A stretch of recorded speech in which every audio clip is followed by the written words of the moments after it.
again, the gunfire would intensify every time he keyed the mic. And I said, man, we got to hurry. We got to get there. And I think he said, I don't know if we can hold on that long, or made some reference to that, but they were being overrun. And there's a huge lake to the north of the dam. We came in right on top of the water, staying low. And there was about a company-sized element attacking their position against 5 or 6 Rangers. And we shot, our first engagement was approximately 12 meters in front of those Rangers. It was danger close.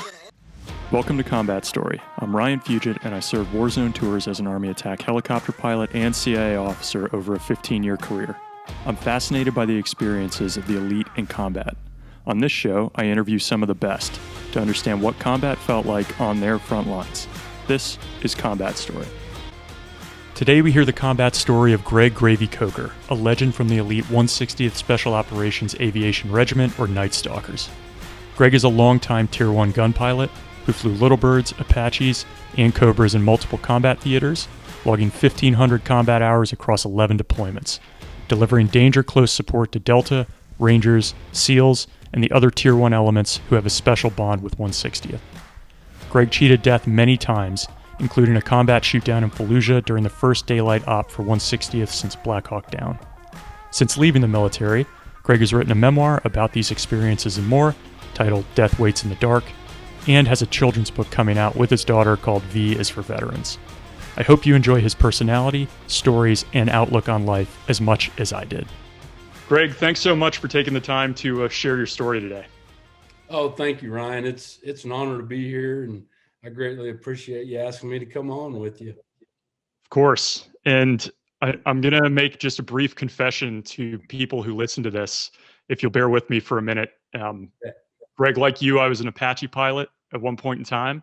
I left that and went to CIA and did ops, cool things all over the world, met interesting people, but truly a big regret that I have is never having flown guns in 160th. Oh. So I am so excited to talk to you with the experiences you've had, clearly outlined in your book, Death Waits in the Dark, and really looking forward to this. So I just had to get that off my chest. I'm really excited to hear about these stories myself. Yes, sir. It's an extremely hard job. It is, but it's the best job on the planet. You're making it even worse for me now, Greg. So, hey, let's jump into your life as a kid before you got to the Army, growing up, because I think you got some good stories there too. Just what was your childhood like, and was it something that guided you to the Army eventually, the way you grew up? Yes, sir. It is. I was raised in a very faith-based Christian family, and that's carried me through my life. And I'm a very faithful man, and I believe in Jesus Christ. And God has been watching over me. I think He got tired there after a while and said, "Okay, Gregory, it's time to go home." But it was my father was in the military, and I was born out in the West Coast in California. He was stationed out there at the time, and then moved around and wound up in Central Illinois for probably, 11, 12 years. And, just like every other kid or every other guy that's written books like these, I chased critters and hunted and fished and ran trap lines and worked on a ranch, and and being a child of the 60s and the 70s, of course, back then, the 3 channels that we had choices of was the Vietnam War. And, I grew up with that, of course, with my father in the Air Force. But it was the helicopter war. So I think that's where I always wanted to fly, number one. And 2, I was intrigued by those whirlybirds and, the old Hueys and the Loaches and the Cobras that you'd see in the TV war back then. Was your dad a pilot in the Air Force? No, sir. He was enlisted. He retired as a command chief. So he always kids me. He says, yeah, he said, command chiefs walk over water. You walk on the water. Fair. Yeah, but I still outrank you, Pop. Yeah. Yeah. So some of the stories in the book, it describes you growing up, what you just alluded to, I think, chasing critters, working on a ranch. Can you just talk a little bit more about that? I mean, I know Sure. to you that sounds like a lot of people grew up like that, but I think today, not many people have lives that sounded like that. No, sir. And it it goes back to our core values. When I was younger, and of course my parents and my grandparents grew up in some very hard times, World War I, World War II. And my grandfather, Doc Neal, actually, he lied about his age when he was 14 and went into France in 1916, I believe, and fought the Germans at age 14. And then came back, of course, finished his schooling in college, and he was a surgeon and a doctor. And then after Pearl Harbor, went in as a regimental surgeon for a unit for all of World War II from 1941 to 1945. And he was quite a character. But yeah, I mean, it was a rural community, and farming and ranching, raising cattle and corn, soybeans. And, we just worked hard, and we didn't have internet, or, mom always kicked us out and said, don't come home till I whistle or the street light come on. So yeah, we had BB gun fights, and we never wore helmets when we rode horses or bikes, and we turned out okay. So, but yeah, it was the way of life, and it was just being a kid back in that time. And I shot bows and bow hunted, and of course hunted birds and deer and squirrels, and I ran a trap line I had 100 trap line when I was a kid, and that's how I made extra money, and I delivered newspapers, get up at 4:30 in the morning and roll papers and go to school, or go check fences, or, doctor cattle, or whatever needed to be done. That's how we were. We're creatures of our environment. And all my buddies, we did the same. Of course, we'd have an argument, and we'd fight and have a fist fight and shake hands, and that was it. There wasn't any calling the cops, or it's just the way it was, man. Yeah. And how about you talked about riding horses? Did you do some rodeo stuff back in the day? Yeah, you bet. You bet. I rodeoed for, oh goodness, probably almost 25, 30 years. And I trained cutting horses. I trained rope horses, worked on some pretty big ranches, nursed maiden cows, and yeah, I bulldogged and roped calves in the rodeo. So steer wrestling. Is that pretty close to the little bird feeling of riding out in the wild, I guess? It's an adrenaline thing. Sure. You bet. Yeah, it's nothing like riding bulls or riding broncs, but those guys do that anyway. So no. Did you do that, Greg? No. Sure, no. You drew the line at that, huh? Yeah, I don't have the physiological build that those guys are 140, 150 pounds and just hard as nails. And I was a bigger guy. I'm 5'11" and 210, 220. So yeah, the physics part of getting on a bull or a bucking horse just it don't work, and I have a lot of respect for those fellas, and it's a hard life. And that back then we didn't have sponsors or $1 million purses, or it's crazy now. But I'm glad that it finally got there and it's recognized. And being a cowboy is a dying breed in this country, and it's hard work, man. It transitioned into my Army career, and working hard in the 101st as an enlisted guy, and then aviation, and then 160th. So that good work ethic's there, and like everybody else. So yeah, it's well, interesting. So let's then, before we jump into some of those roles, if you can just take me back to when you decided to sign up. Clearly, you were watching the Vietnam War, the helicopter wars. You described it probably like a lot of folks at that time. What was the moment for you? Did you walk into a recruiting office? Was it a discussion with your dad? Like, what was it that got you in initially, and why did you choose the path you did out of the gates? I didn't choose it. God chose it for me. And I tell this to every man I've ever known, that and the Bible says, when God's weaving you in your mother's womb, your path is already chosen for you. And that, for me and the fellows that we serve with, that was a path of a warrior. So and at one point, shall I say, a very kind judge in Texas kind of gave me a choice one morning. And that's back when they'd be like, okay, you can either do this or you're going to go here. So wait, Greg, if I could just pause you for a sec, because I understand what you're talking about, but a lot of people who listen to this aren't from this community necessarily. And I have met folks who have had this moment with a judge. Could you just give a little context to like what this decision-making was for you and how this judge impacted your life? Goodness gracious. Well, me and a couple of buddies, and we'd done our research. I've never told this story. And this is my, I don't know, 8th or 9th podcast. And it's not in the book. So, but this hadn't occurred since 1939. And it was two brothers in El Paso, Texas, had robbed a train. That was the last train robbery. So me and a couple buddies, after some refreshing beverages, we were going to hold up the Amtrak train coming out of Marshall, Texas, on horseback.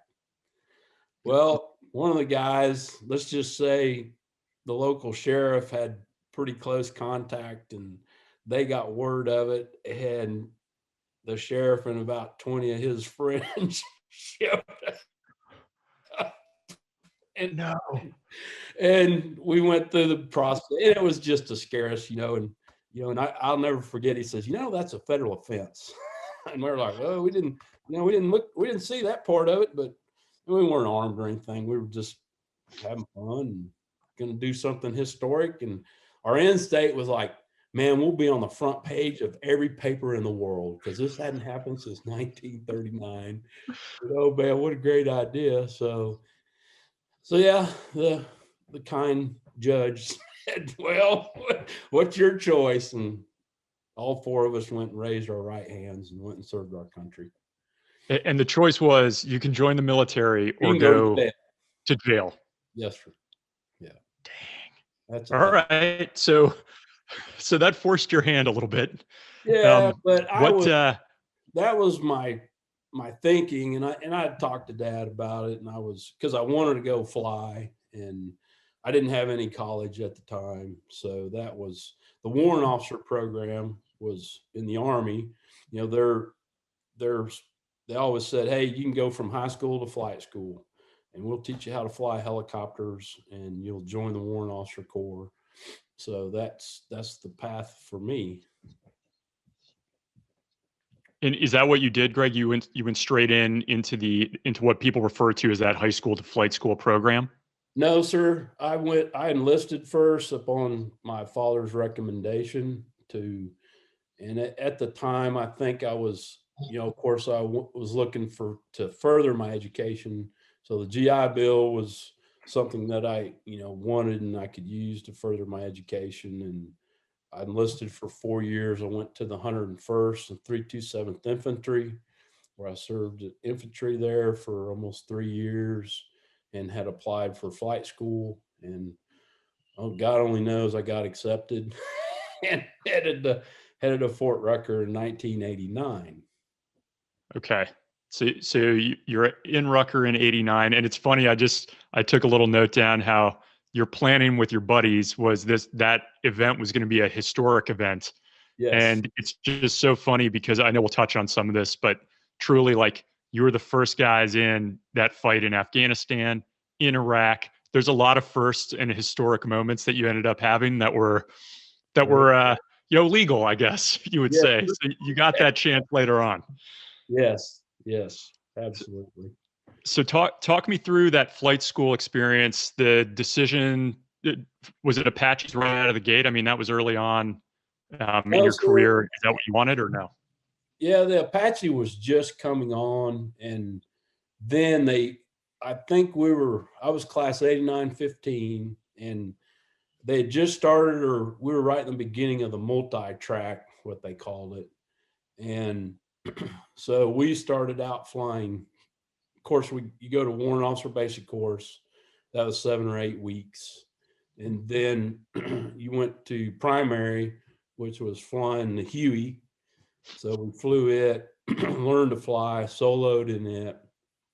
And then you got tracked. So they tested us at certain points. And from that testing, it was somewhat very similar to an IQ test from what I've heard or what I've read. And, the smart guys go to guns. That's all. That's the only way I can put it. So, no, I'm just kidding. I got to agree. I mean, no. Yeah. So there was the lift track, the scout track, and then the gun track. And I told my senior TAC, I never will forget, when we were getting ready you fill out a dream sheet, what you want to go fly. Of course, the Army has their needs, but I said, I want to fly Cobras, man. I like shooting stuff and blowing stuff up. So that's where I want to go. And so I tracked Cobras. In flight school for the gun guys, it was a year. It was exactly 1 year from the time I started to the time I left Fort Rucker in 1990, March of 90. Wow. And you were a Cobra pilot at first. Yes. Yep. Okay. And Yep. and then just talk me through, I guess, what I'm going to want to touch on, if we can, Greg, is the first time you were in combat. But given that it was the 90s, not clear when that was. So, did you see any action with the Cobra? I'm assuming not. But then when did you transition to the Apache, and what was that like for you? Yes, my first tour out of flight school was in the South Korea, flying AH-1F models with the 517 Cav, and it's just a great place for a young aviator to go because, one, we had mountains, all the different terrains. You had mountain, we had over water, you had snow in the winter, you had urban, and we flew a lot of night vision goggles. And we had a real world mission, of course, because we were most furthest deployed at the time. So we had the border between North and South Korea. And it was very serious business at that time. That was from 90 to 91. And then I had gotten orders for the Apache course while I was there in Korea. So I got home the day Desert Storm ended in February of 91. Or maybe it was the next day, but I had to get, actually a captain from Fort Rucker had called me that night and says, hey, we need you at Fort Rucker tomorrow because we're starting this. It was a very shortened course for guys that had already rated aviators and gun guys. So I got back in the truck and drove to Fort Rucker that night. Was there the next morning to sign in, and yeah, just things happened. And so I flew Apaches, went to first of the 101st, No Mercy, hoorah. And another great unit. What company were you in, Greg? I was in, what company was I in? ACO, yeah, Spectres. Okay. ACO. Yep, Spectres. Yeah. Very cool. I was Spectre 10. Sure. Got it.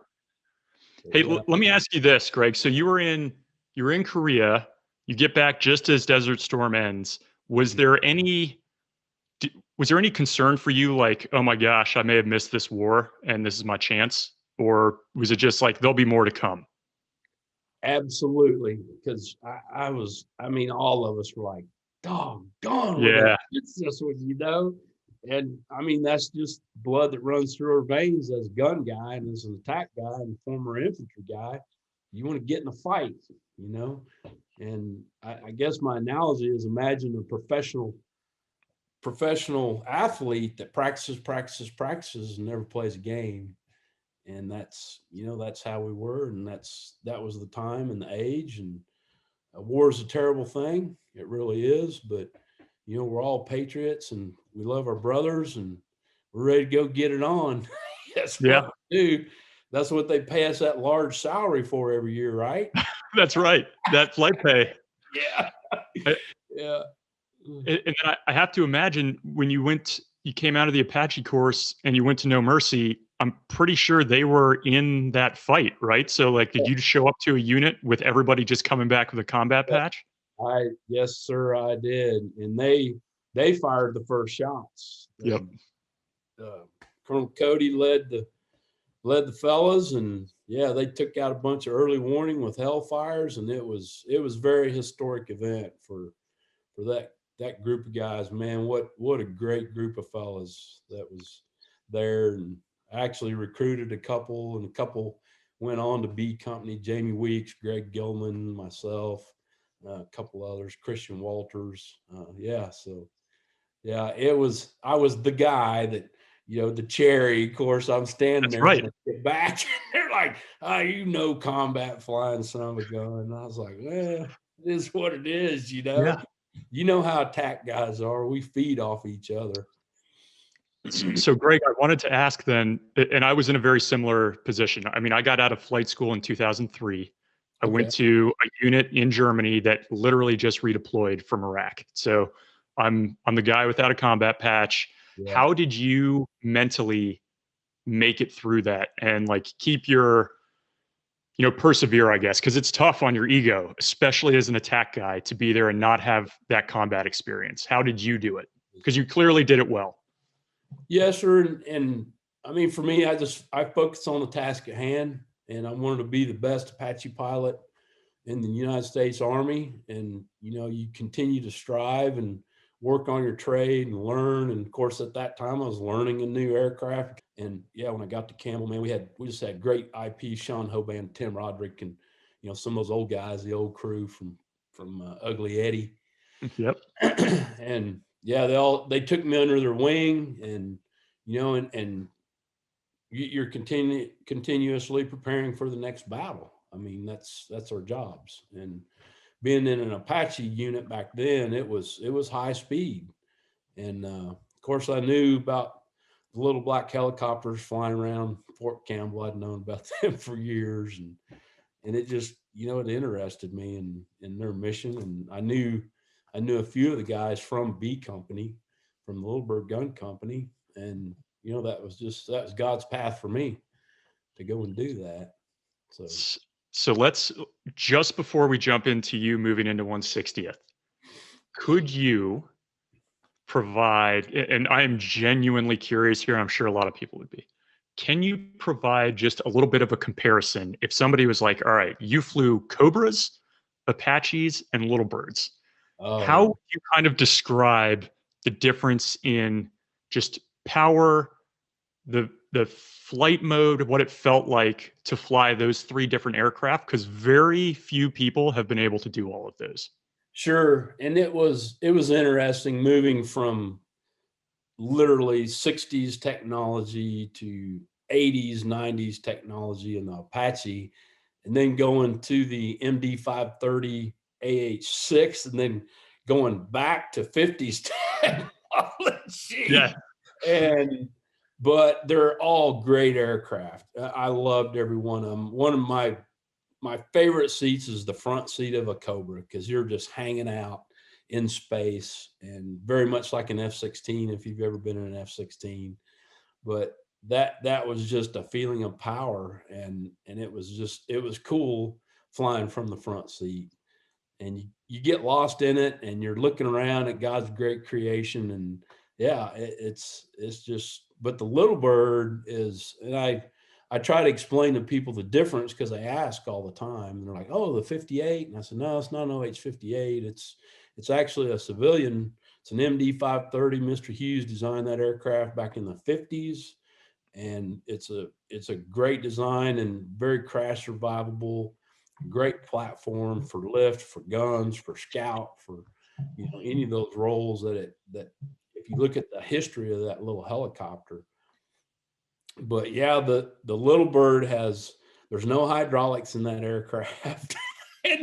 and you know, there wasn't a whole lot of technology, and it's due to the standard. You have to be able to get to that target plus or minus 30 seconds, okay, using a map, a compass, and a clock. And that's the standard. If you don't meet the standard, you don't stay. Or if you don't meet that standard when you get there, you don't go to the 160th. And it's continuously practice, and it's hard to do. It's a lot of hard work. And not to even mention the planning process that we conduct to just get into the helicopter and start it. You know, there's hours or days of planning to get that aircraft or that assault force or that ground force to that target plus or minus 30 seconds, all at night. So you become an expert in reading terrain and reading winds, and no GPS, I think we had like a Doppler, maybe a TACAN back in the old J heavies. And then we went to the J light, and looking back at Apache, you know, it's a lot more technologically advanced. There were, I think I remember like 112 switch positions just to shoot a Hellfire. You know, and Little Bird is one switch, you flip it up, and the miniguns go and the rockets go, and you're like, oh yeah, let me find my grease pencil, pepper. And you know, again, there's no sighting system. It's literally a grease pencil mark on the windscreen. And that's our sight system for the Little Bird. When it comes to speed and maneuverability and kind of power, how would you talk about those different aircraft, or like what comes to mind? Yeah, as far as maneuverability, the Little Bird is the Ferrari of helicopters. That's my analogy. As far as speed, you know, the Apache is just a fast, big gunship, but it can't turn and burn like you can in Little Bird. I mean, when we get over to the target, it looks like a fur ball with two AH-6s, whereas, you know, the Apache took a little more room, and the Cobra took a little more room. And you had to be very careful flying the Cobra because you couldn't pull any negative G's because it has a semi-rigid rotor system. Well, you do it once, and then you get mass bumping, and then the rotor breaks off, and you fall to the earth, and yeah, it's a bad day. So, but yeah, both. It's very interesting to me if you look at the Little Bird and you look at the Apache, both built by the same company. The rotor head of the Apache is the same as a 1950s Loach. Same from that many years ago, same technology, and a fully rigid, you know, rotor system. So you can do all kind of whifferdills and aerobatics, and not that I've ever done any. Oh, of course. Videos. You've heard. Talk about it. Yeah, yes, sir. Well, I got to say, my father-in-law was a Loach crew chief in Vietnam. So literally, Greg, from the moment I started flying Apaches, he was like, "That's cool, but yeah, but it's not a Little Bird." So yeah. I've heard this time and again. The survivability is no joke. I mean, those things, and I'm sure we'll talk about it. I know. So I'll tell you, it's survivable.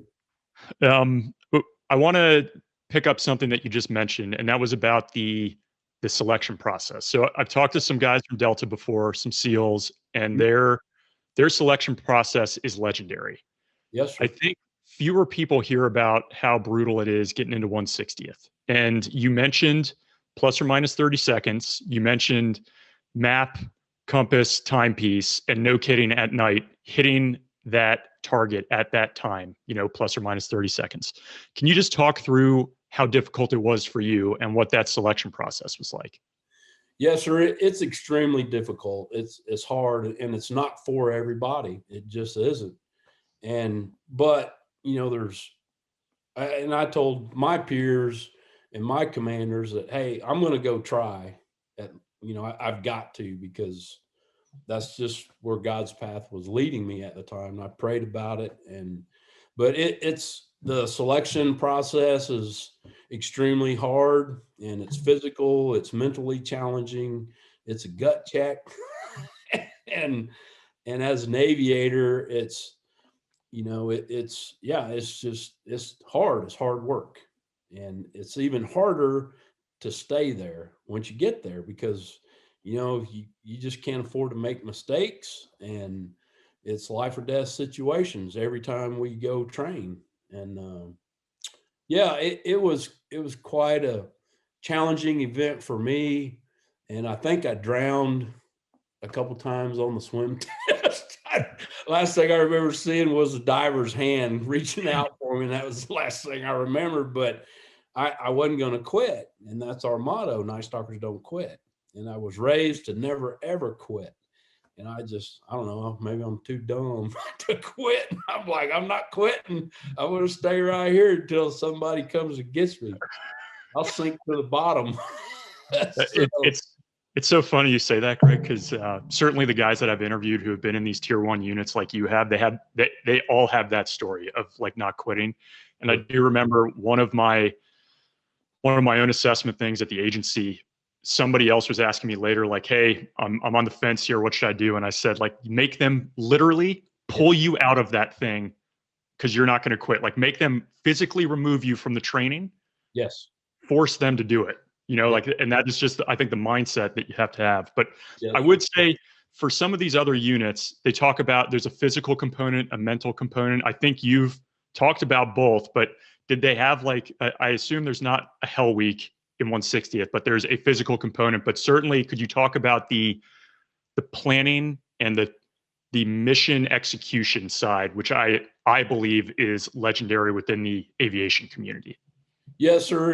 And the Night Stalkers are held in high regard by the ground force, or our customers, as we used to refer to them. But everything's out there now, so everyone knows who we work with and who we support. But yeah, it's you have to, first of all, is that a pilot in the unit, especially a gun guy, you have to learn the ground scheme maneuver. So that has to be learned. So you have to work with, Rangers, with Delta, other folks that we support, and learn how they operate. So that takes time. And oh, by the way, you have to learn to navigate to the target plus or minus 30 seconds. It might be 100 miles, it might be 2,000 miles. You don't know. So, and to include every terrain on Earth. So mountains, over water, urban, desert, you name it, we go there and we train in it, because we don't know where the next balloon's going to pop. So you have to be prepared. And getting to B company for me was just an endeavor in itself. And I was very proud. And I always said, why am I here? I walk among giants, literally. And those guys were my heroes, the Jamie Weeks and Gilmans and those fellas. And of course, I flew Apaches with them and knew them, had known them for many years. But it was just an honor to be there. And it was scary as heck. I'm not kidding you. Every day you're like, well, am I going to get fired today? I hit my target last night, and my accuracy is very good with my shooting. And what next? Because every flight's a check ride, every one. For 15 years I was there. It doesn't matter who you are or who you're with, but every flight is a check ride. So, Greg, I made a note of this, and I want to talk about it in particular, but I want to hold it to the end, because I want to talk through some of these experiences that you had and how difficult they were. And then I want to circle back to this, because I think a lot of people can relate to this feeling, whether it's in the military, corporate America, with a lot of smart people, and you're like, how did I even get in here? Yes. But I want people to hear some of the stuff you've done, because the guys I know who know you are like, this dude's a legend. I want them to hear that first, and then I want to talk. I know you'll say you're not, and they've also said you're very humble, but I at least want them to hear that, and then I want to talk about this. We call it imposter syndrome. Sure. Like you feel like you don't belong there, Sure. But the work that you've done clearly speaks to that. So let's dive in to, if you could take me to your first combat experience. Just set the stage for where you were, kind of where you were in your career at that time and what your role was. And then let's just dive into what that felt like for you. You bet. It was, well, I got to the unit in 93. So the guys were in Mogadishu and then came back after Wait, the Battle of the Black Sea. Greg, hold on. So you got to the unit is Apaches just after Gulf War, and then you got to guns in 160th after like, Blackhawk Down. Another one. Yes, sir. Holy cow. All right. Yeah, sorry to interrupt. Keep going. No, but I knew the history of the unit, and I'm like, well, my time will come in due time.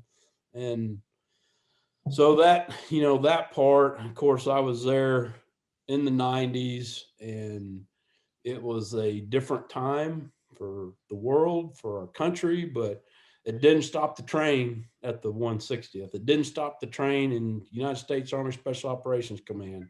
I mean, man, you better hang on because you train. And I figured it up. At one point, I spent like 290 days a year TDY, or deployed training. So all over the world. Peacetime. During peacetime. Yeah. Peacetime. So no combat for old gravy. So, Yep. and I'd always been told, and I would tell junior guys that be careful what you wish for. Be careful what you wish for. But as a gun guy, as an attack helicopter pilot flying AH-6s in, the best aviation unit in the world, the only special operations aviation unit in the world. Yeah, man, I want to go test myself. I do. And I thought about that every day. So, and then 9/11 popped. And like I said, be careful what you wish for, because then it was time to get it on. And that we did. So take me to that first flight when you're in the combat theater in the post 9/11 era. Like, what was your first experience there? In the AH, my first combat mission was with Jamie Weeks, and man, what an honor. And Jamie and I have been friends for so long, but oh my gosh, man, we were giddy. We were like kids in a candy store, and I can't explain it really, the emotions, the feelings. And both of us talked about it when we were on the 130 flying into Afghanistan, that, we just wanted to do a good job. And we were wingman or -2 that night for that first mission into Afghanistan. And it was a pretty busy evening. To say the least. So if you take me through some of that, Greg, like you guys, what was the target set you were going after that night? And then were you a ship of two AH-6s, and how long were you out? Like, just talk me through that first set of flight time. Yes, sir. We offloaded from the 130, built up, jumped in, cranked up, took off. And we weren't doggone, probably 3.5, 4 minutes after we took off, headed north. We were going to work Highway 1 between Kandahar and Lashkar Gah. So that's where the main force of enemy were, all in that southern desert area. Of course, Osama bin Laden, or UBL, Al Qaeda, training camps, and enemy were everywhere. And it was pretty much a free fire zone. So if it was moving and it wasn't positively identified as friendly, it got engaged, it got shot. But we got a call from an asset that they had some movement at our start point. I mean, the physical point on the ground. And Jamie and I looked at each other. We're like, oh man, let's get ready, And Jamie was flying. I had my M4 up. That's kind of our standard. Whoever's not on the controls, you've got your M4 ready to go to engage any targets that might pop up. And sorry, Greg, can I just interrupt? I'm glad you brought that up. Could you just give us a readout? Like, what is your weapons load? It could be just a standard or what it was that night, but just briefly, what did that look like on board? Yeah, we had dual miniguns, so we were carrying Dillon M134 miniguns on each side on the inboard pods, and then the outboard we had 2 7-shot rocket pods. We were carrying 10-pound HE rockets, 14 total, and then both pilots carrying M4 with a basic load of probably 8 to 10 magazines, so up to 300 rounds, and then yeah, our pistols, hand grenades. Yes, sir. So we get that call, and oh man, it's the darkest place I'd ever been in my life. And Jamie and I were talking about it, and you find yourself leaning forward, thinking, okay, I can see better if I lean forward, but no, you can't, because it's like going back 2,000 years. I'm not kidding. There's no cultural lighting, and it was a moonless night. So it was extremely dark, probably. You could make things out half to 3/4 of a mile. It was clear skies, light winds. It was cool that evening. And so lead, we're trying to make this out. We're seeing something. We see some movement. And I mean, we're not half a mile away. And lead says, hey, I'm going to drop down, and you guys cover me, and we're going to recce. Well, as soon as they dropped down, I'm looking. Well, I see this big tube, and it was a D-30, I believe. It was howitzer, an artillery, or an S-60. No, S-60. And I go, Jamie, it's an S-60, and there were 2 vehicles there with it. One was a truck, and you could see some dudes running around. By then, I'm sure they could hear, that faithful grind of that tail rotor in the AH. So they started moving around, and lead, they engaged him with small arms, and we were set up to engage. So as soon as he broke hard right, man, we let him have it with the miniguns. And then we fired a rocket into that artillery piece. Lead came around, we followed him in, and he engaged, and then we engaged again. We hit the trucks and got secondaries and killed everybody there at the site, and then went on down our route and headed up to Highway 1. So, oh man. All right. Just a couple things that I want to hit on, especially from the aviator side of it. I think it's worth pointing out, you described it being a very dark night, even though you have NVGs on. And for those who are not familiar, like, you still need light, like ambient light, to help amplify. So it's great that you had on NVGs, but it sounds like it's not what people picture when they see a movie and it's like crystal clear, just green, so that's different. What I loved in the book is how you really get into what it feels like to go into an engagement. Right. And you just described, like, you're at a different altitude, your wingman's down low, he breaks. Can you talk through that sequence in your mind? Like, you'd practiced it tens of thousands of times, but how you go into a bump, what you're feeling about. Can you talk about target, torque, trim, and what that means, and then the grease pencil and going in? You bet. Yeah, target, torque, trim, that's just basic gun pilot verbiage, we're looking at the target. So we have to find the target, positively identify the target. All right. We have to set our torque. So our power is set with the collective. That's what adds angle of attack into the blades, up, down. And then the cyclic is our directional control. So forward, right, left, back. So we're hauling the mail, going in there. We're doing probably 90, 95 knots ground speed. And as soon as I mean, Jamie and I both saw the small arms fire. So he executed a bump. So it's just a smooth application of aft cyclic. And what that does is we gain altitude, because we're only about 50 feet off the ground at that point. So we gain altitude up to 100 to 200 feet to help us see the target area better. And then it also reduces our speed. So we want to bleed some of that speed off to about 60 knots, 65 knots. And then we'll push over, and then each pilot has a grease pencil mark on the windscreen. That's your sight. So you'll put that grease pencil mark on the target, and every gun pilot knows in BCO that as soon as he presses that trigger, those first rounds are going to impact where that grease pencil mark is. and then we'll shoot, one rocket or a pair, just whatever we need to service that target.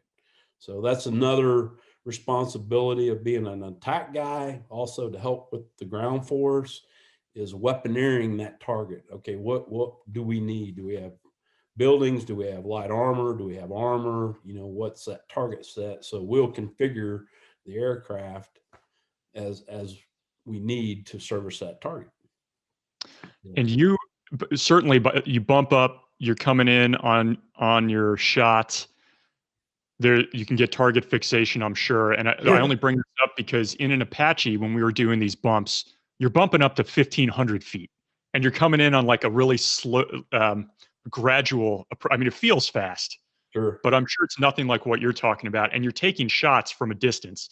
If you're bumping up to 200 and taking those shots, like you're in pretty close proximity to the target.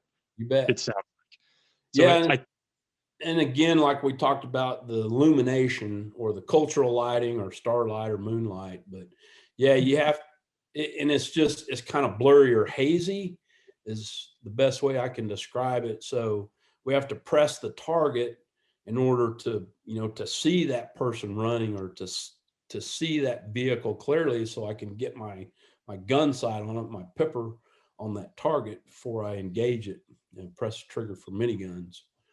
And yeah, I'd say we got pretty close on that first one. I'm going to say, I don't know, maybe 250, 300 meters to get a good sight picture. But they can't see us, they can hear us, and they can kind of shoot at the noise or whatever the case. So was that Jamie on the controls for that first one, Greg, or were you on that? Yeah, he was on the controls. He was in the right seat. I was in the left seat. And so. Let me ask this then. You had talked about, you had just missed Desert Storm. You had just missed Somalia. This is your first engagement in combat, and you're taking out vehicles and people. And in the book, you really touch on something that not a lot of people do, which is having to talk to folks who had difficulty doing that. What was that like for you coming out of that first break, or was it not even on your mind because you were just so in the moment? Yeah, it wasn't even on my mind. And we as gun guys, as warriors, we talked about it a lot. And to me, and it's simply because of how we train. We train with live people running on the ground. We live fire all the time. But it was just a target for me, and it was the enemy. And all of us had, we were all mad. We were angry at these people that had attacked the United States and killed 3,000 of our mates. And so absolutely. And we wanted some payback. And that's, we're driven that way. But to me, and throughout my combat career, it was, they're just targets. And it comes down to, it's either you or them. And it's about your buddies on your left and right or behind you. So you just go do your job. And I know God was watching over us. And I want to jump forward because I think that same night you are on the controls with your first. I mean, it's not to say you weren't in the engagement with Jamie, but the first time you're on the sticks going in, what was that target for you? Yeah, well, as a rule, about every 20 minutes, you'll swap off, because the guy not on the controls, you're navigating on a map. And out there, it's hard to navigate because there's no roads, there's no towers to look at, there's no cities in the background, and you have to navigate that line on your map. It's critical, especially in enemy territory, because we try to use terrain and we use tactics to the best of our advantage to give us the advantage over the enemy. But yeah, this was, I don't know, we'd swapped off multiple times, but we were in Kandahar on the west side. And one of our missions were to engage any tractor trailer tank trucks because they were hauling fuel or whatever the case. So there was this big tanker truck started rolling west. And I remember Jamie, he scooted up in his seat. He was like, "Oh boy," he's like, "Go get you some of this, brother." I said, "You bet." So yeah, I bumped up, and got in my steady state, target torque trim, made sure the aircraft was in trim, my torque was set. And, you know, you wait that few seconds to let the aircraft settle down. And that helicopter is just a very stable platform for firing, for shooting. And I just, let everything settle in, put my pepper right in the middle of that tank and let her rip. And we have tracers. So, you know, you'll have bullets, and then every so many bullets, you have a tracer, and at 60 rounds per second, you're putting a lot of 7.62 down there on the target, and then a 1 or 2 second squirt. And it hit the tanker, and man, that thing exploded, and I got target fixation because it was a huge explosion. You could feel I pressed the target again. It was dark, and I wanted to make sure my first rounds were on target. And Jamie kind of elbowed me and says, "Hey, quit admiring your work. You probably need to break." And I was like, "Oh yeah, you're right." So I went to a real hard right-hand break at about, I don't know, 60, 70, 80 meters from that burning, bulky tanker truck. And he was over there giggling. He's like, "I got the controls," because another truck popped up, and I was about at the end of my 20 minutes. So, yeah.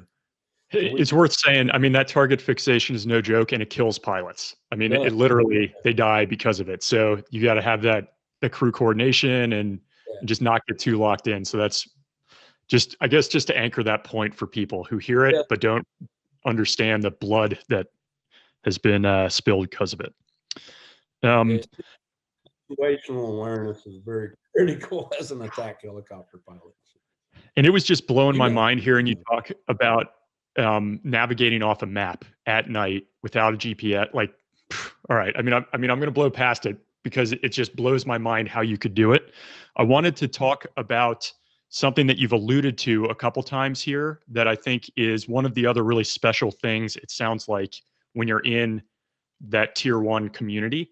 And that is how close you get to those operators on the ground. And when I say close to them, I don't just mean like in combat, but you become very close friends with them from all of the training and trying to understand, as you said, how they operate, their scheme of maneuver.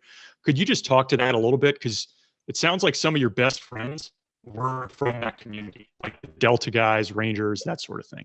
You bet. Yeah. Some of my best friends are from those communities or those units. And you form a very, very close relationship with those guys because you literally spend years with each other and training and sleeping in hangars together or sleeping out in the desert together. And then on your downtime, you're with each other and you hold their babies and you laugh with them, you cry with them. And it is a very tight brotherhood, and you're very, very close. And for me, I always told the guys that I was always scared for them, and I needed to get in there and service that target so they wouldn't get hurt, and the Delta guys and the Rangers would be like, "Man, quit killing everybody on target. We need something to shoot." Like, okay, we'll back off. But it's just a lifetime friendship that you build and you bond over those years. You bet. And it's worth saying that's something that I at least did not experience. And I think you don't get that if you're not in 160th, because you end up servicing targets if you're a conventional pilot, for dozens of units, and you just pop on station, you help them out when they're in a gunfight, and then you're off. And you never meet them. Like, you may hear their call sign again, but it's rare. Yeah. So it sounds really special that you got to do that.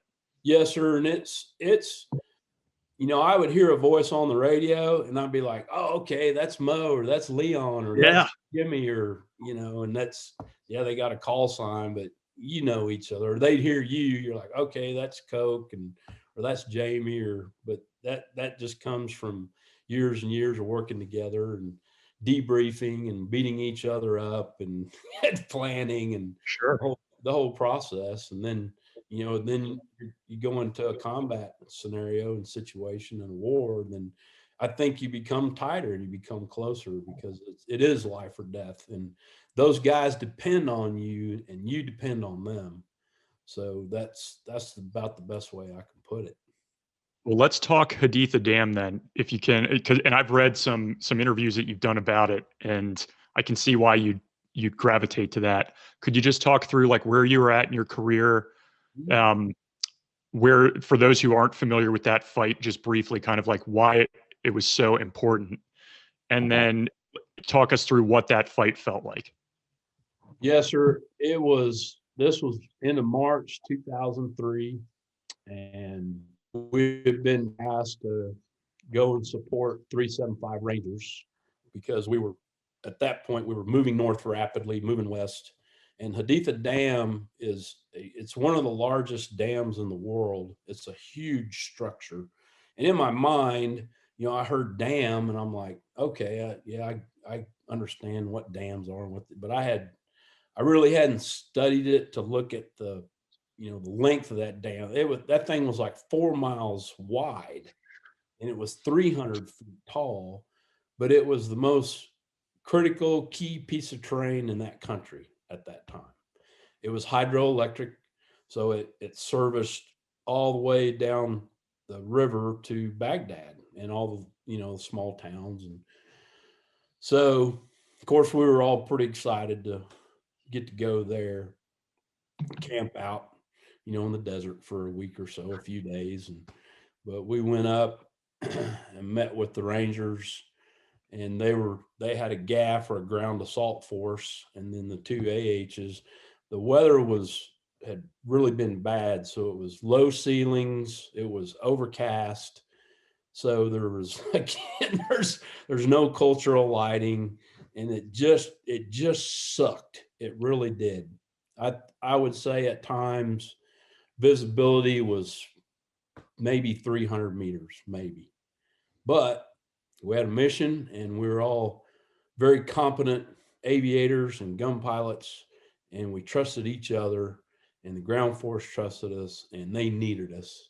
So they conducted a movement to the dam, and Colonel Bailey, he was the 3rd Battalion commander. He put out that it was 24 to 30 hours, classic special operations Ranger mission, hold the dam, and then be relieved the next day by an armor unit that was coming to relieve us. We were like, okay, easy day. A very, very minimal force, enemy force at the dam is what they told us. And I know they had some fixed wing in there a day or 2 days prior when they had good weather. Of course, overcast skies, so very cloudy and very dark. It was very windy.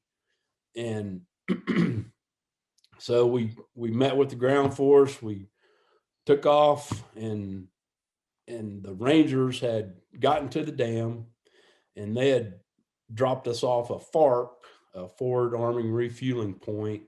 We had some fuel in these rubber bags that carries 100 pounds of fuel for each aircraft. We had 3 or 4 of those, and then probably 3 or 4 loads of ammo, rockets. We had the 50. We were carrying the GAL 19. That's a 3-barreled 50 caliber gatling gun, and on the left side, and then we had minigun rocket on the right side.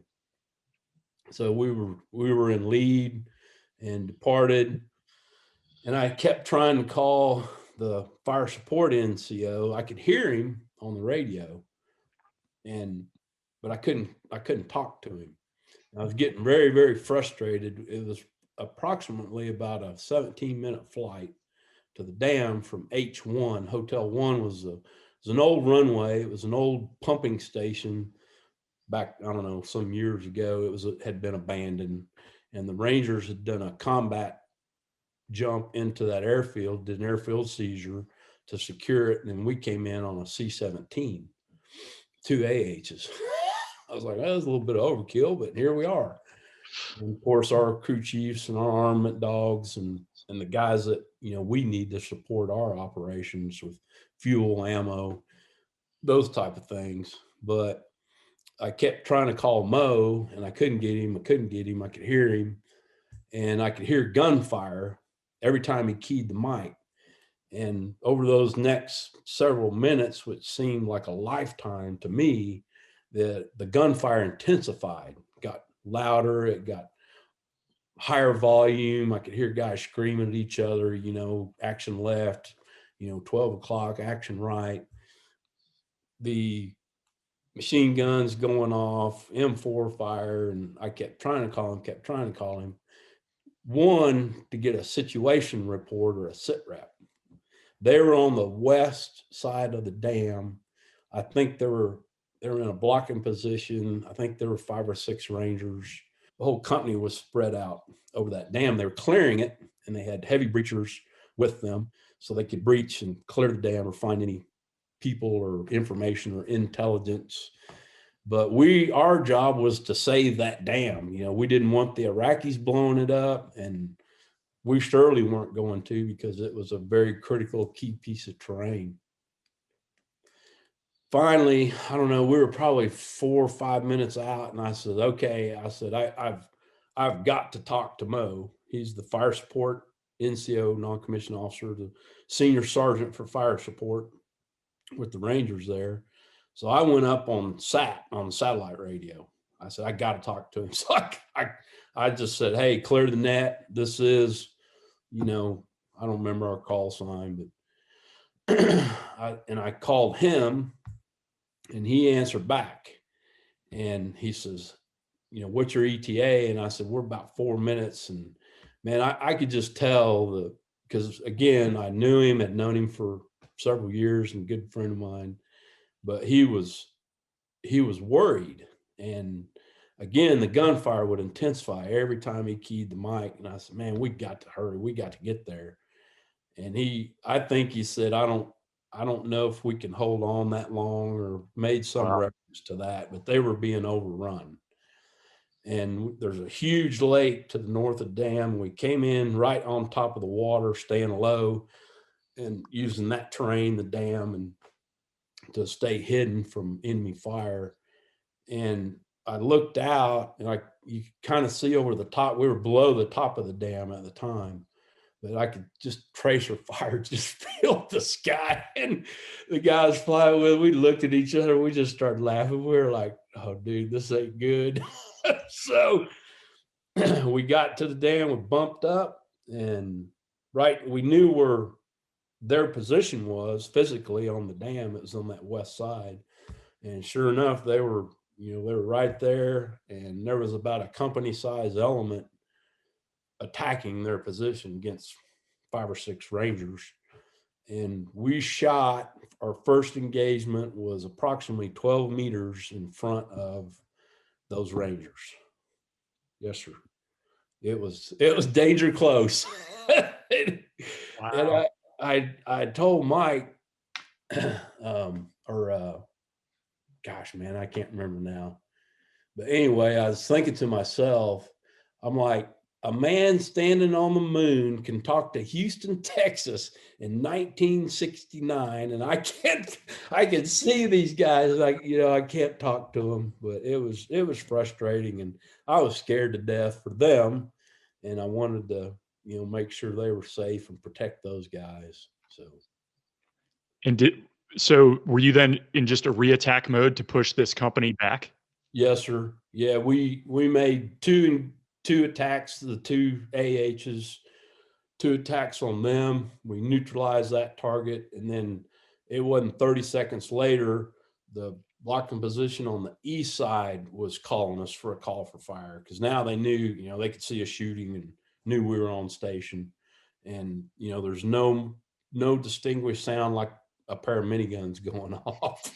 So, yeah.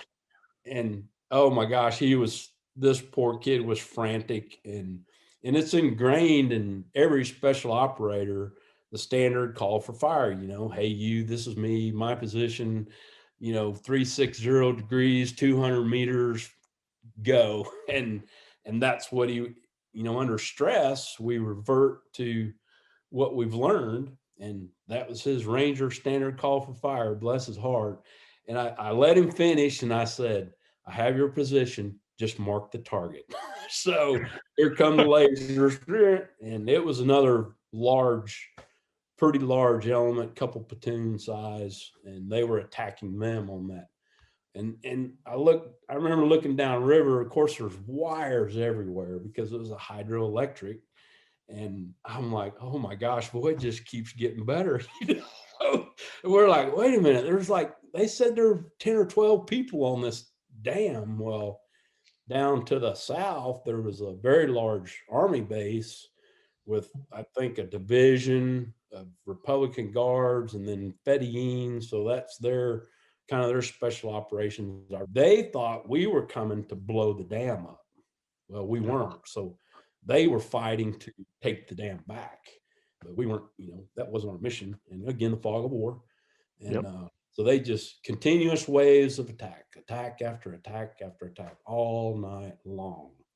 And how the guy's flying with, he swears to this day in a break, I had engaged, broke hard right, that a bullet passed through the cockpit. He said, I heard it snap. I was like, oh my Lord. Of course, there was a little bit of rotor blade damage, but that stuff's fixed with 100-mile-an-hour tape, or we'll put a new blade on it. And it was continuous engagements all night long. How many hours did you end up flying that evening? I think we were there about 8 hours. Yes, sir. Yeah. I recall shooting 11 loads of ammo times 2 AHs. So we ran our little drop-off fart, we ran out of it. And I got on the satellite radio I was trying to find somebody that could help us and bring us more ammo. And, Chinook, Blackhawk, Little Birds, a C-130. I was like, man, but it was the war was going full steam and everybody was engaged. Everybody was busy. So we'd have to fly back to H-1, 17 minutes one way, load, get gas, and then fly back to the dam. And we got right back in the fight every time. So yeah, whoever wasn't flying, you had your M4 up, engaging personnel on the ground or dropping hand grenades on groups of people or mortar positions. And it was a night to behold. Jeez. So you mentioned that you had the GAU mounted on that one, and in the book you describe the way it it has so much torque, backfire pressure, torque on the aircraft that it requires a slightly different input on the controls. Could you just talk about that briefly for the aviation nuts out there? Because it sounded pretty cool. Well, you can look up GAU 19, just see what that weapon system does. But it's a 50 caliber 3-barrel gatling gun. It fires 1,000 rounds per minute of 50 caliber ammo. So we would, on the left side, when that thing started firing at a low speed, or 60 to 80 knots, it would torque the aircraft to the left. So you just as you press the trigger, you'd start sneaking in just a little bit of right pedal to keep it, because it's coming. It's physics, man, and you got to do it a bunch to really get good at it. And so as you press that trigger on the cyclic, you just start sneaking a little bit of right pedal in, then that pipper stays, right there as that 50 goes off. But it's an incredible weapon system. It surely is. I wanted to just ask, and I'm sure you cover this every time, but I just wanted to get a snapshot of you getting shot down, because it's so, like, not many people have made it through something like that. If you could just talk about flight profile you're in, how you got hit, and how you got out of there. Yes, sir. Yeah, it was another day at the office. And Mr. Murphy, he's always with us, doggone. But it was a daytime mission. It was our first daytime mission since October 3rd, 1993. And the date was 19 March 2004, approximately 12:30 in the afternoon. We'd been operating in Fallujah for several days, and man, it was the wild, wild west. I mean, it was game on every night. We were hitting 6, 7, 8 targets a night. And there've been several, I think there've been 7 helicopters shot down, and we called it the Devil's Triangle. So if you drew from Fallujah to Ramadi and down to Amarillo, which is about 16, 17 miles south of Fallujah, in that triangle, all those helicopters have been shot down. Chinooks, Blackhawks, I think a 58D. I know 2 of the Chinooks, no, they were packed full of soldiers, and I don't think there were any survivors from them. So the ground force that we were supporting had gotten in trouble. We'd hit a target the night before, got some information off of that target, which led to another target that next day on the 19th at 10 o'clock in the morning. And so we were all like, no daytime, you know. But they were like, no, we don't, you know, we want you guys just crank and stay on the radios. And if we get in trouble, we'll call you. Yep, roger that, Sergeant Major, got that. So then they got information off that target that morning that another dude we were looking for was in Amarillo, which was to the south. So they said, hey, you guys go and get some rest, go back to Baghdad. We're at Baghdad International Airport still. And so we did. They said, we'll just drive down there and we'll either kill this guy or capture him, you know, whatever happens. But he was a high ranking Al-Qaeda official, bad guy. So we went back, and then they got in a tick. So troops in contact, they'd hit the target and made some radio calls. So we ran out to the aircraft, jumped in, because we weren't that far away, probably 10, 11 minute flight away from them, and got on station, and we stayed there for a little bit. And you just have a sixth sense. And I did at that time. I mean, the hair stood up on the back of my neck, and the guy that was flying with me, he was in the left seat. He had his M4 up, and I said, hey, you see any armed targets, you engage them. I said, I'm going to watch and out here, and you've got that side and I've got the right side. So they'd done the mission. There were 3 Humvee gun trucks and then 2 Panders. They're a 6-wheel big armored vehicle that they were in also. And so the troop commander just called and says, hey, we're going to depart in 1 minute. And we were we're all like long-tailed cats in a room full of rocking chairs. And again, it's just a bad place. And it's daytime. And here's 2 little black helicopters flying around. But they had come out of the target area, and they were lined up on the road. We were getting ready to depart. And I came around, and I always do a low pass over them, and we do the international wave to each other, and it's kind of, thumbs up or whatever. And but we were just, I was like, man, we got to get out of here. And I had pulled up into a climbing right-hand turn. I was headed kind of southwest. It was a clear day. Winds were 20 knots out of the north. And I'd climbed up to about 165 feet, and boom, this giant explosion. And this fireball came right by my right shoulder, and it got real quiet. And I says, okay, we've been hit. Of course, for the engine out audio and all those bells and whistles are going off. And I'm thinking to myself, I'm like, okay, I know the engine's out. I wish these darn bells and whistles had stopped whistling at me. I'm trying to focus on my job here, my task at hand.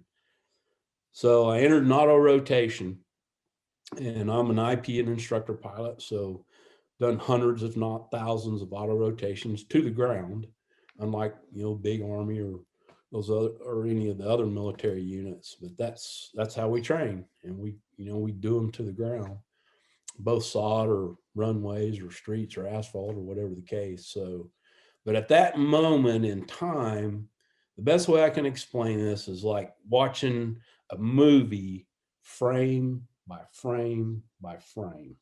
I mean, it went to slow motion, and I understand the physiological effects under stress, what happens to our bodies, what was happening to my body. And so I entered my auto, lowered the collective, put my pedal in, and it was, it's just dirt out there, and there's no trees, there were no buildings. So during an emergency procedure, we have standards that we have to follow in procedures. So at 75 feet, I have to start a deceleration. So I'm going to try to start to bleed some of that airspeed off, and I hold that at about 15 to 20 feet. I'll pull what's called initial. So I'll pull the collective up just a little bit to get those blades to bite and to slow us down a little more, or rate of descent, because that helicopter falls like a greased crowbar, about 2,600 feet per minute for the pilots out there. So we're screaming out of the sky. Plus I'm loaded. I've got a tailwind. I'm in the worst conditions that I could possibly be in to conduct an auto rotation in that helicopter. So I got my scan going, and again, it's snapshot by snapshot by snapshot. I'm focused on the task at hand, and I'm like, okay, I got this. And I'm watching the radar altimeter. I see 75 feet, 70 feet. I start my decel, and I'm thinking to myself, I said, okay, I want a real aggressive decel because I don't want much ground run when I touch down, because I don't know what the terrain's like. Is it rocky? There's no trees or anything to judge my height but my radar altimeter, thank goodness. So at that point, I'm just looking right my circle of action. So the point in which I'm going to land or touch down. It's controlled flight, but you just don't have any engine. You don't have any power to the rotor system. The rotor keeps turning in an auto rotation. The tail rotor keeps turning. So I think at about 20 feet. And again, I thought, okay, at about 20 feet, I'm going to level the aircraft, and I'm going to pull everything I've got, whatever rotor I got left, to cushion, to soften that landing. And we touched down, and later on, my co-pilot, he's like, dude, that was a beautiful touchdown, man. He said, I didn't even feel it. I said, well, it was probably about a 2G impact. Our adrenaline was going, and, this fireball just passed us, and, we're on fire. I didn't know it at the time, but we were on fire. It was an SA-16 shoulder-fired IR Seeker is what hit us. And it works. Okay, I'm just here to tell you. So I touched down on the ground, and I'm like, yes, okay, we got this thing. No, hey, I'll get another aircraft, come back, and we'll go kill these guys. So we're sliding, and of course, dust just fills the cockpit. You can't see anything. And I remember the aircraft, of course, back in my cowboying days and breaking broncs and stuff. Well, when a horse dives down, you sit back, you kick your feet out in the stirrups and you sit back so you don't get pulled over the front of that. Well, it reminded me of a horse, because that helicopter just kept coming up. And I'm like, oh, Lord.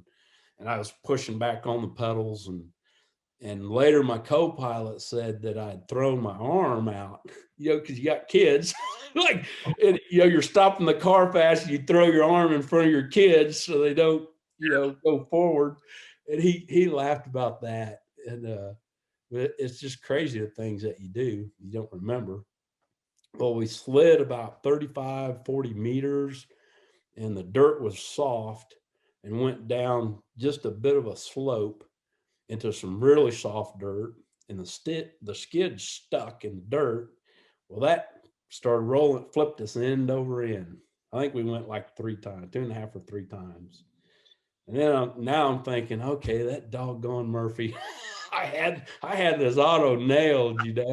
We're gonna dust ourselves off, grab our rifles, and go get on the trucks and go home. Well, no, but God was surely watching over us that day. And so it came to, and I recall that I was like, what in the world? I was hearing popcorn popping, popcorn. Well, it was the 7.62 ammo cooking off right behind my back in the ammo can. And now there was a raging fire going right behind us. And I checked my co-pilot, and he had blood all over his face. So Now I'm like, oh man, did he get hit, or did the little bird's somewhat famous for the shoulder harness not locking in a crash sequence. So the pilot kisses the cyclic when you do that forward roll. So I put my hand on his shoulder. We were inverted. We came to rest upside down. And so I put my hand on his shoulder and I said, hey, I said, get out. And I pointed, you know, our standard is to meet at the 3 o'clock position, because you don't want to get in front or behind because of our rockets and ammo and stuff. And he kind of nodded his head. So I grabbed my rifle and I crawled out of the front of it. And I did my checks, you know, moved my toes, my feet, my legs, check your package. You're like, okay, everything's good, man. And my right shoulder was hurt. I dislocated both shoulders. And I crawled out, had my rifle, because my first priority was security of that helicopter and that crash site. I knew the guys, but then I could hear the other AH shooting. I could hear the Pander shooting. I could hear the 50s. I could hear the, you know, machine gun shooting. So they were, 2 guys actually saw the shot, and it came from a 2-story building, and they were suppressing that building as soon as they saw the shot. And then they saw the missile hit me and then us go down. And we're about 300 meters away. And I did think about, oh man, here's a little black helicopter. We're down in bad guy country, and you know, it's time to go to work. So I did security around the aircraft. I checked 360 degrees, and then I looked for my co-pilot, and I was like, where in the world is he? I mean, this helicopter's on fire, man. Ammo's cooking off.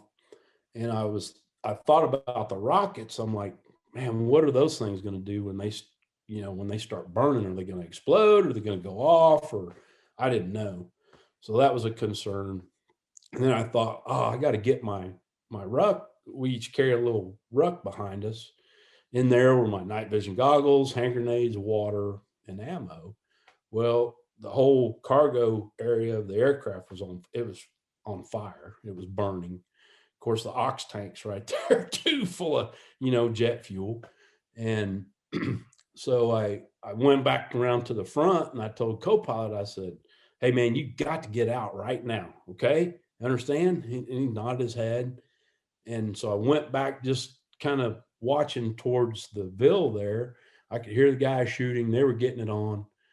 And then I looked back and I was like, okay, he's not getting out. So I went back to the front of the aircraft. I crawled in there. I reached up and I grabbed the latch on his seat belt, and then I just pulled the latch, and he went, don't, you know, head, he hit. then he was like, oh yeah, you know, oh, okay. Yeah. And I pulled him out right on top of him, pulled him out of the helicopter. And then he got up, we got up on hands and knees, and I checked him real well. And he had bitten through his tongue in the crash sequence. And that's where all the blood came from. And yeah, we were both hurt pretty bad. And so we got out, we moved to that 3 o'clock position, and the aircraft now was fully engulfed. And when I pulled his seat latch, I never will forget, but the flames were like licking around his arm on that side. And I was just like, man, I got to get him out right now. The last time you had like 1/60th in the daytime with the shoot down, you know, your mind goes to Durant and what happened in Somalia. Yep. Certainly, like you know, you got some good guys around you, but was there anything in your mind saying like, oh my God, I might get captured here, this could be it? Oh yes. Yeah, you bet. Absolutely it did. Absolutely. And I told my co-pilot, I said, look, I'd put him in the prone facing north, and I was on a knee facing east towards the Ville and towards the guys. And I said, hey, if you see something, let me know, you know, just sing out. Let's put 2 sets of eyes on it. We'll put 2 guns on it.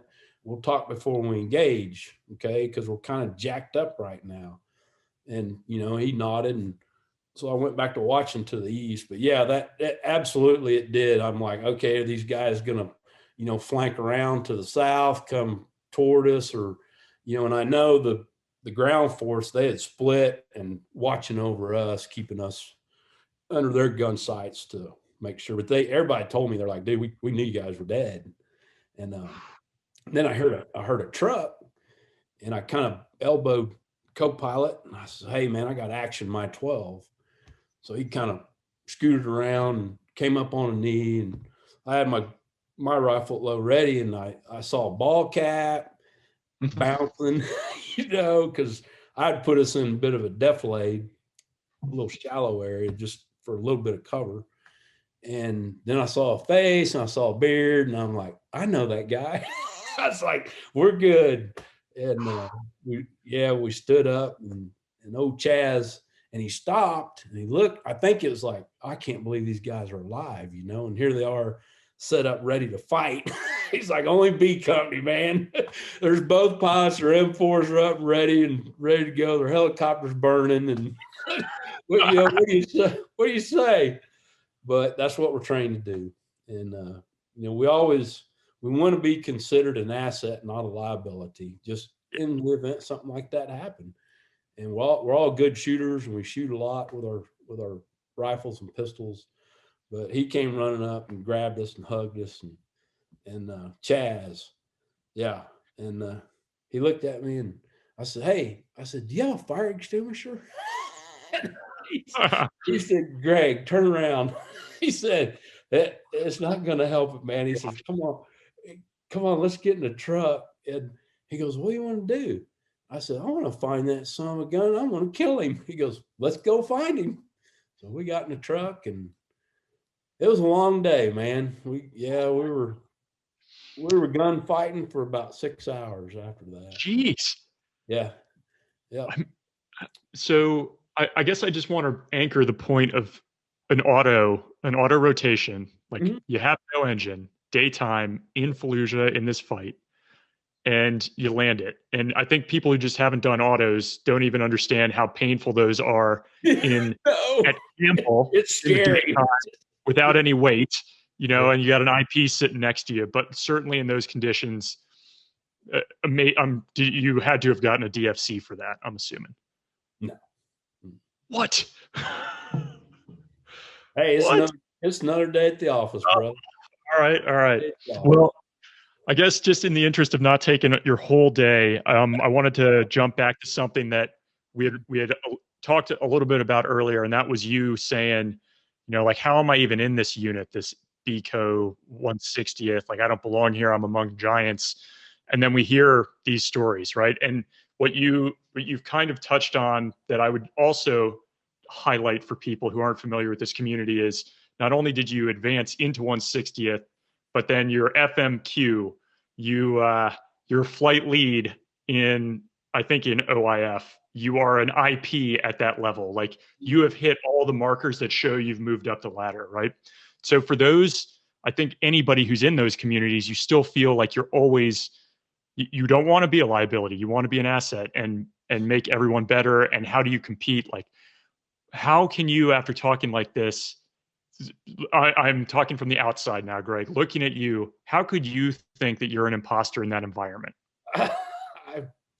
I don't know, you know, it's to me, and it doesn't matter what I'm doing, digging a ditch or flipping burgers or branding cattle. I always want to be the best at what I did. And I always want to help my mates. Absolutely. And yeah, it was a job, and God put me there to do this job. And I'm just thankful that, you know, I'm here today, and I know my purpose. So it's all good, man. It is. Every day's a bonus. That's my motto.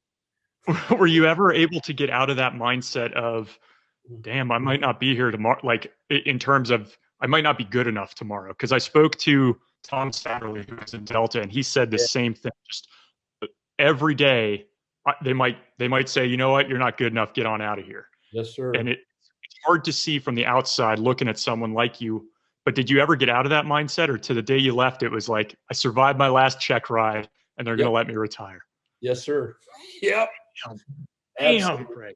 Every day. And I think that just the men that we are, that's what drives us. That's one of those components. Yep. Yeah. And I know Tom well. And yeah, we talked about that. And I was actually on several of the missions that he writes about in his book. And he was Yeah. like, oh man, that's right. You and I was like, that's all good. I said, I'm writing a book. He goes, Yeah. you go, man. So, but yeah, it's just a driving force for, we're all type A plus. And yeah, we do it for each other. We sure do. Fair enough. Well, I have three other things I just wanted to touch on. Two of them are quick. Yeah. And one is, if you're okay talking about it, you do mention in the book your own battles when you're back home with emotions and PTSD and how that impacted you. And I think it's worth talking about as an aviator because you have this different perspective. And I certainly feel this way where I wasn't breaching a door and kicking it in and going in. So therefore, I shouldn't be able to have something like PTSD. But you describe what you lived through and those experiences, and you could see it. Yes. I wanted to ask Greg, because you do a great job explaining this in the book, is good. the fact that you kind of tried to do this yourself. You didn't talk to people about it when you could have. And I would just, how did you notice that you had it? And did you notice it first, or did your wife identify it? Who saw it first, and how did you then try to deal with it? Everyone around me saw it. Okay. But it was God bless him.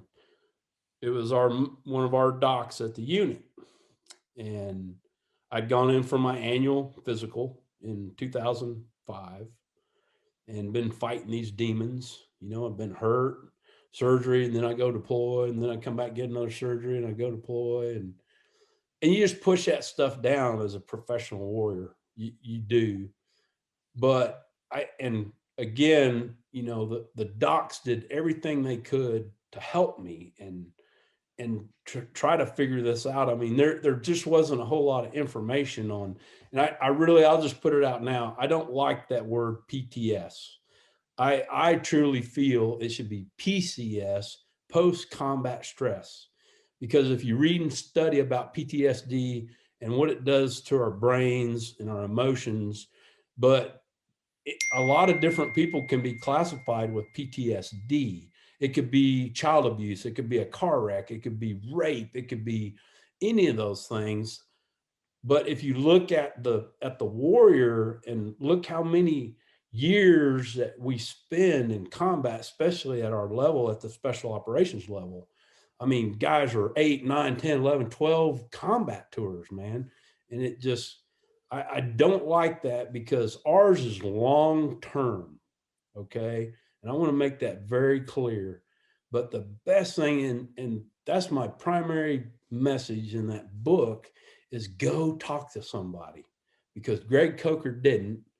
And thank God for Doc Chasty when I was doing my annual physical in June that year. And he goes, what's going on? And man, I broke down. I did. I don't know if it's called a nervous breakdown or but we sat there and cried for 2 hours.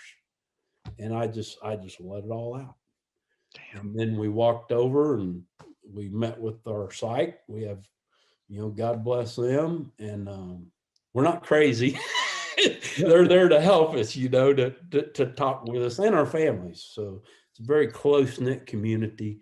And we are a big family. And so, yeah, it was then. And then I started the process of getting some help. And man, they sent me all over to see specialists and psychiatrists, psychologists, doctors, and all types of folks. But yeah, you got to fight the demons, man. You got to, God loves you, and he's got a plan and a purpose for you. And a lot of prayer got me through it. And I've been right there at that dark door. And I talk about it in detail.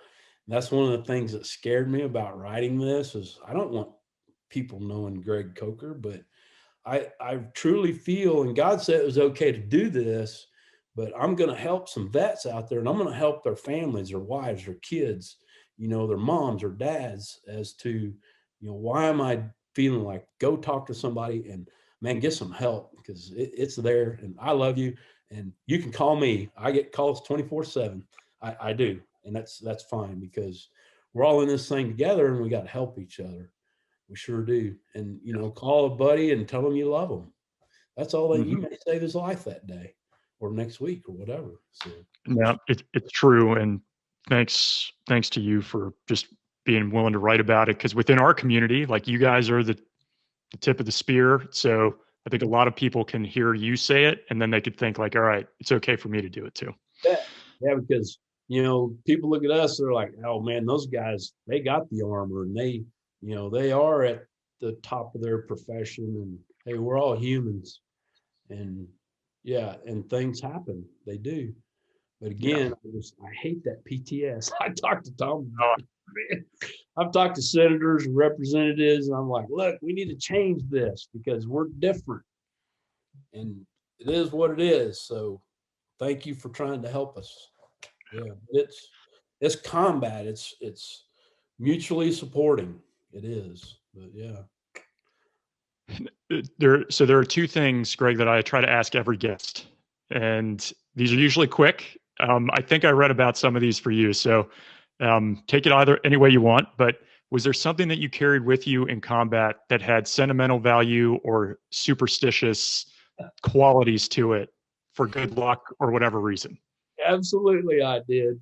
I carried a horseshoe off of one of my old roping horses in my kit, between my plate and my soft armor. The whole time it was a horseshoe. and then I had my youngest daughter, when I went to Afghanistan in 2001, gave me a small Texas flag, and I carried it. And then a couple other little trinkets. I think that's some Indian in me coming from way back. You know, you carry your little pouch of things that'll keep you safe. And of course, my faith, you know, that carried me through everything. But yeah, she gave that to me the day before I was leaving. She was 8 at the time. And says, Daddy, says, if you get in trouble, you pull this Texas flag out and you just wave it and they'll know you're a good guy. So I still have it. I sure do. Awesome. Yeah. Wow. Yeah. All right. And then my last question is, and I'm pretty sure I know the answer to this, but I'd like to ask everyone, certainly for you though, Greg, starting out when you did, the way you got into the military, the fights that you saw, the battles, the times you went Winchester and had to reload, like, and the PCS that you dealt with later on, knowing all of that, would you go back and do that again? Every day. Absolutely. Yes, I would. I sure would. Yes. Well, I'm not surprised to hear it from you. I mean, it comes out in the book loud and clear, and just the way you talk about things now. So just to let you go, I will ask, I know you got the book, Death Waits in the Dark, and I know you've either worked on or you've released something else, and I just wanted to have a chance to talk about that briefly.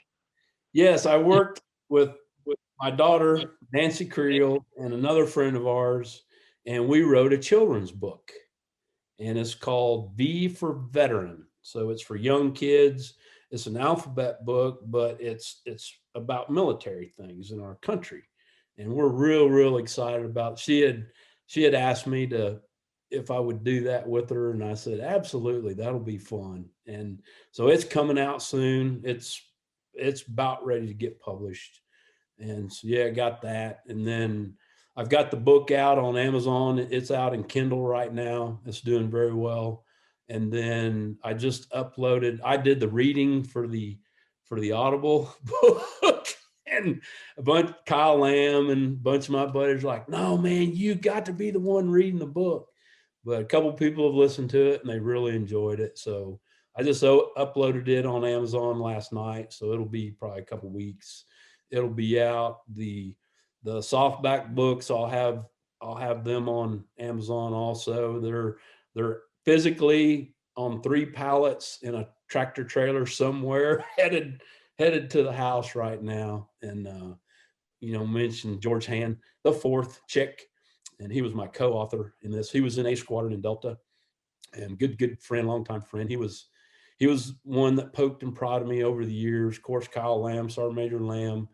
And he had always told me, he says, Gravy, if it ain't written, it never happened. So please, please, please write. And I did. It's true. And but I had a great support crew. You know, the cover of the book, I was really, really proud of it. It came out very well, but that's a Rob Wentz print. And Rob was in the 160th. He flew Blackhawks. I don't know if you're familiar with, he does a lot of the Night Stalker prints, and man, just a talented guy. He's a faithful man and loves Christ. But I've got the 6-gun print here in my office, and we were trying to get a book cover together, you know, and I had a little committee put together, and I look at this print and I'm like, oh my gosh, there it is right there.